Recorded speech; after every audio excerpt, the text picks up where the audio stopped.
All right, we are going to go on the record in the matter of the Riverview versus Tatiana Chilcutt, 153418. And appearance, counsel? Your Honor, good morning. Richard P. Serrano, P33828, hearing on behalf of my client, who is presently in custody at Wake County Jail. Please state your name, ma'am. Good morning, Your Honor. My name is Tatiana Chilcutt. All right, thank you. Good morning. And today is the date scheduled for sentencing in this matter. And your client, this matter has been pending since 2015. She had failed to appear, and then she was in custody at the Wayne County Jail. I'm going to presume for the matter out of Detroit, but it could be something else. I don't know. It's a felonious assault, you tell me. Yes. Time for. Or saw the dangerous weapon. And so they must have run her when she got in, and then we were notified she was in Wayne County Jail. So she was arraigned on February 22nd, where she entered a plea to attempt larceny. And today's date was scheduled for the sentencing. And so, counsel, do you have an opportunity to review the report and recommendation with your client? Yes, Your Honor, we have. It is accurate. Your Honor has her criminal history before her. As stated, she is serving a sentence now in a felonious assault in Wayne County Jail. Her out date is May. Your Honor, after reviewing it, the recommendation, we would hope the court would adopt the recommendation and let her serve her time concurrently with the matter pending. Obviously, she won't be able to pay fines and costs at this time, but got a candidate for probation, according to probation interview, and we hope the court would grant that request and have it served. Okay. Well, one question I have, we do have the victim is present, so I'm very glad to see that. And so one question I have though, counsel, is your client 27 or 37? Ms. Chilcutt, are you certain? Okay, that's what I thought. Okay. I looked at, except you were 27, but then that would have put you at 10 for your first child, which I guess is possible, but then when I looked at your date of birth, I thought, no, I'm pretty sure that's 37. So. Your Honor, you said the victim is present? Yes. Lady in court here? Yes, so I'm going to have Ms. Perry step up to the podium. The court is aware that there was a co-defendant, correct? There was a I remember co-defendant of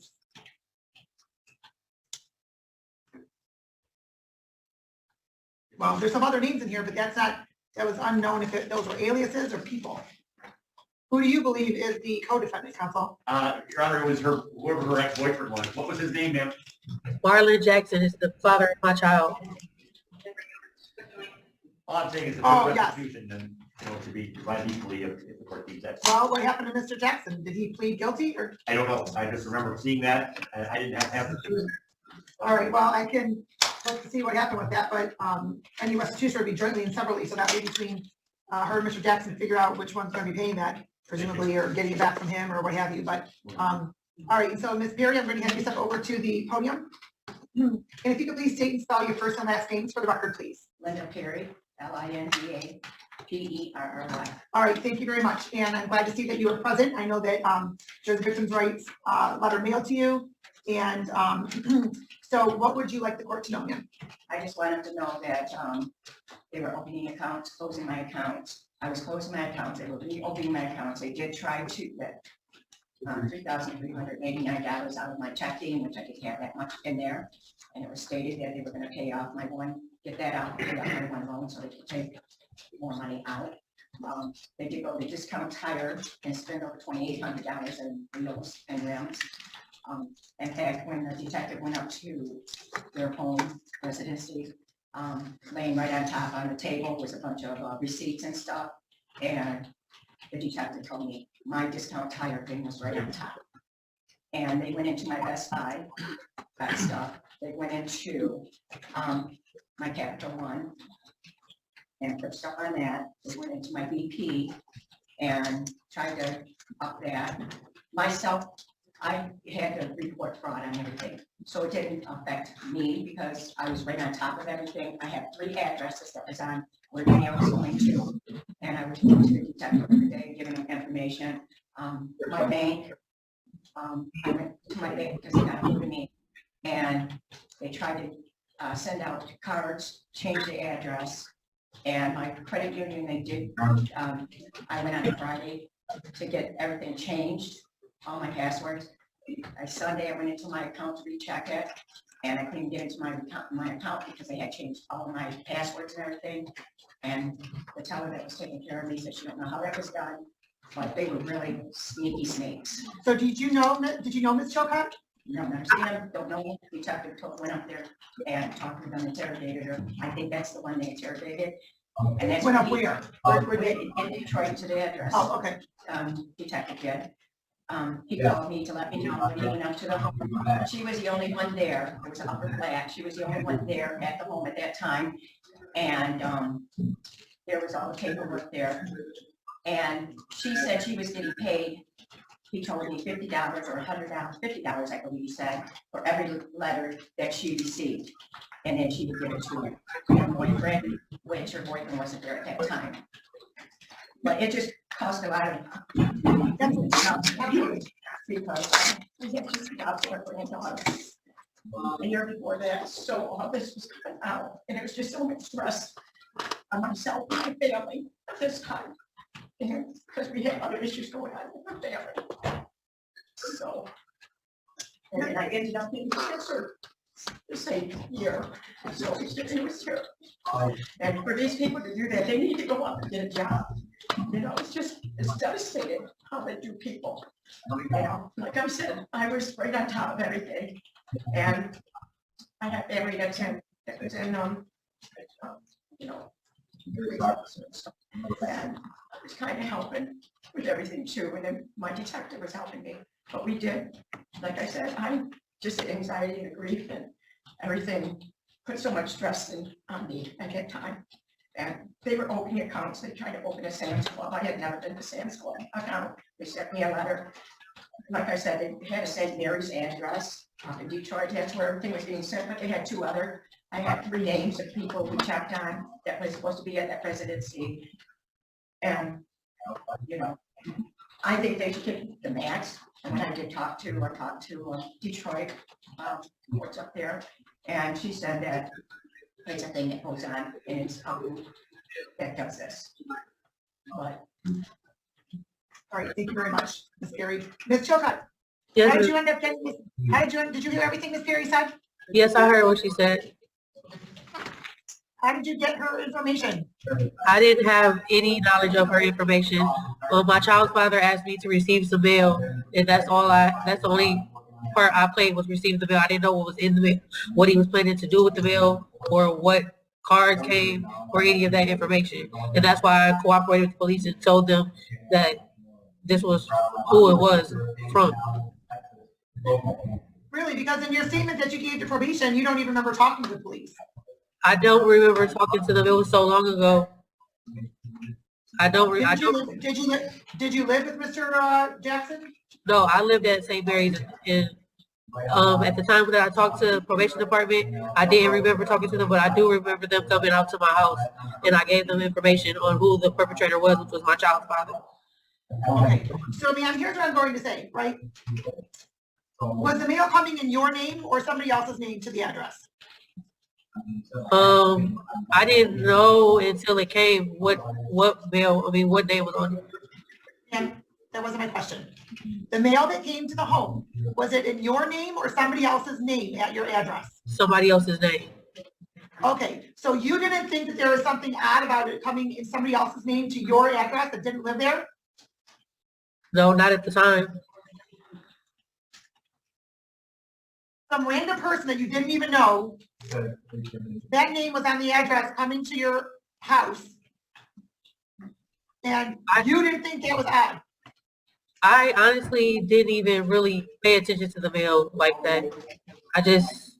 No, that's not true. If you're getting paid, and if your child's father, please don't interrupt, and your child's father was going to be paying you for each piece of mail received, or if you were to be paying attention to mail received, don't tell me that you weren't paying attention to the names on the envelope. I never got paid for anything.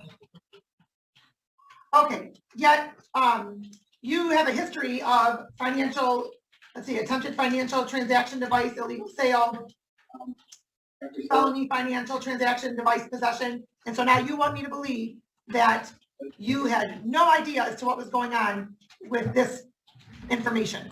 I do not know what was going on with the information. I had been done, that was in 2005, and I haven't had any dealings with him or stuff like that since 2005 and 2008. I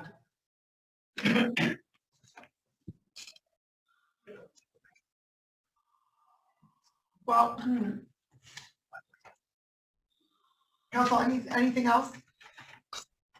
Your Honor, just, I did not hear the victim allege a specific dollar. She has out-of-pocket expenses. I know She indicated that she didn't have to pay any out-of-pocket expenses, that it was all covered by her bank and credit card company. I'm sorry, Ms. Perry, you can step forward and correct that if that's incorrect. Now, she was saying that, this happened in 2014. She was saying she wasn't alleged about the names. Well, she did know it was a different name. But on my discount tire, when they went to purchase some tires, they purchased it under my name on the receipt, and everything just says my name. Says how much. I do have paper that states that it was from discount tire, it was put under my name, but it was a pickup, so they didn't give an address when they were doing that. So who owned the pickup truck that in 2014, ma'am?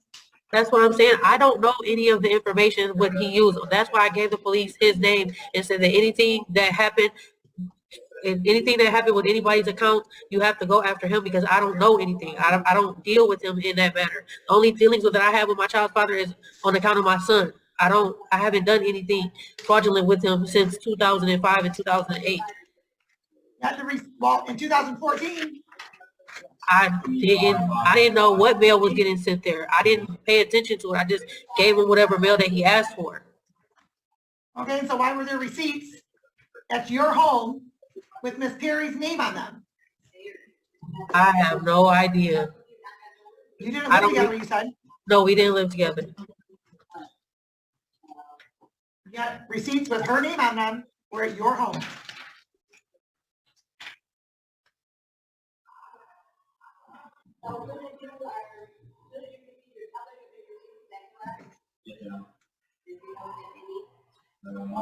Who owned a Chevy Caprice back in 2014? I don't know. Ma'am, I don't know, it's getting kind of old. I don't know who owns a Chevy Caprice. I don't even remember what car he had back then. That was 8 years ago. Your Honor, if I could, just perhaps she doesn't remember too well, or because she has treated for a mental condition. Her pre-sentence report says that she's had depression, anxiety, bipolar. So could be related to that she did not recall clearly incidents from that time. And we would hope the court would allow her to continue to get her medical health, mental health, if that applies, but also be incarcerated. And so, ma'am, all of your children reside with people other than you, correct? Yes.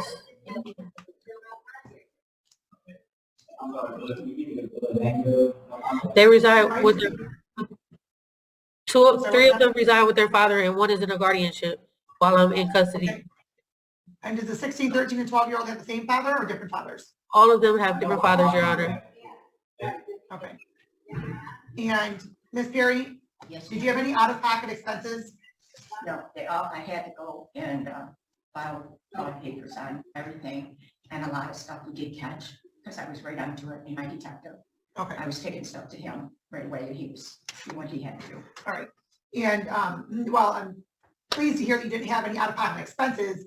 That doesn't necessarily discount the fact that you probably had a lot more cost as far as emotional and mental and time in trying to resolve all of these issues. So what the court's going to indicate is that after review of the report and the recommendations, well, quite honestly, it's most unfortunate that this was reduced to an attempted larceny because, quite frankly, Your Honor, you can't go back on the credit card places, or is that something they have to do? what do you mean? It was fraud. The credit card places can't come back after her.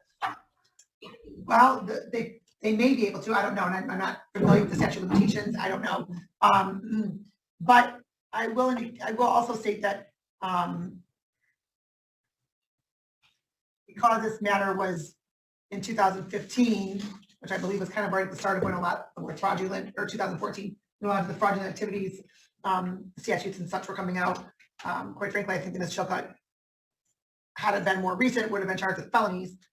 But the court's going to indicate that the court's going to adopt the recommendation, 45 days jail, because that's the max. Ms. Perry, just so you're aware, that's the maximum for the plea that she entered into, which is attempt larceny, because the original charge was a 93-day misdemeanor, and the attempt cuts it in half. So 45 days jail. There's credit for 0 days because Ms. Chilcutt has been present in jail on another matter. And how long are you serving on your felonious assault? 1 year. 1 year. My out date is May 8th. I've been incarcerated since October 17th of this year. Of last year. Okay. Well, I'm going to indicate that this 45 days jail is to be served at the end of your current sentence.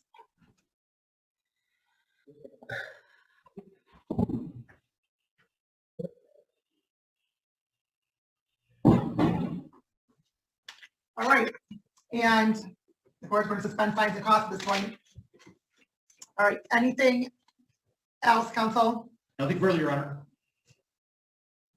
All right. Anything else, Ms. Chilcutt? So when I'm done with my sentence here, I have to serve an extra 45 days? Yes.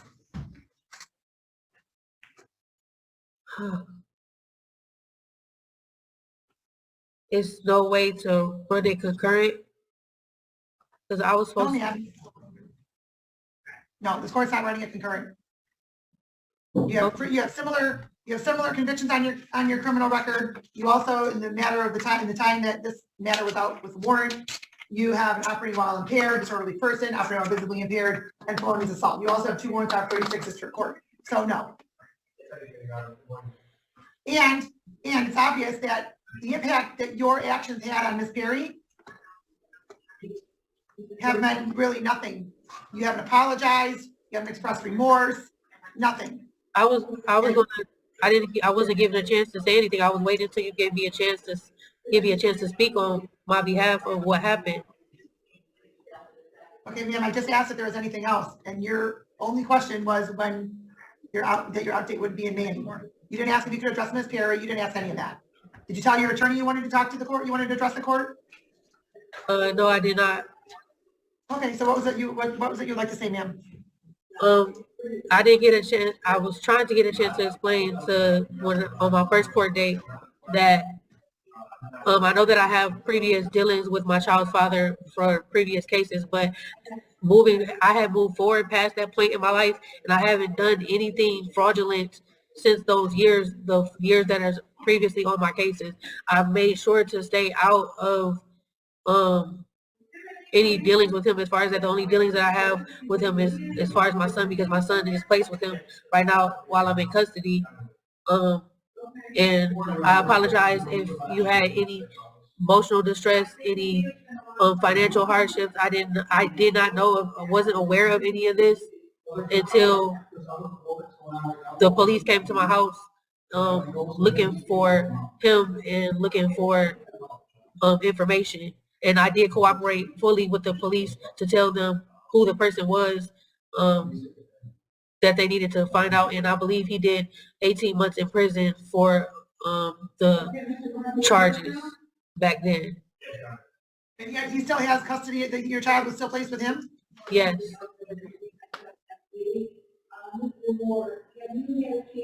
And I would just like to say, if you would just allow me the chance, I can pay back the money, but I really was looking forward to getting out after my year so that I could go back to work. I am. My job said that I could come back at Glory Supermarket after I'm released after a year. And anything that the court would like me to do, I am willing to do. I just would hope that you would give me that opportunity again, because I haven't been doing anything fraudulent since those other cases that I caught. Okay, and ma'am, and that may be, you've committed other offenses, that may be, you haven't committed anything fraudulent that you're indicating or that you've been charged with. But Ms. Perry went through a whole lot based upon yours and Mr. Jackson's actions. So 45 days jail, as the court already ordered. Thank you. Your Have a good Honor, day. Right, off the record, yes? Your Honor, ma'am, make sure, if you will, put consecutive to current sentence, because if you don't, they're automatically going to do concurrent. Okay, thank you very much.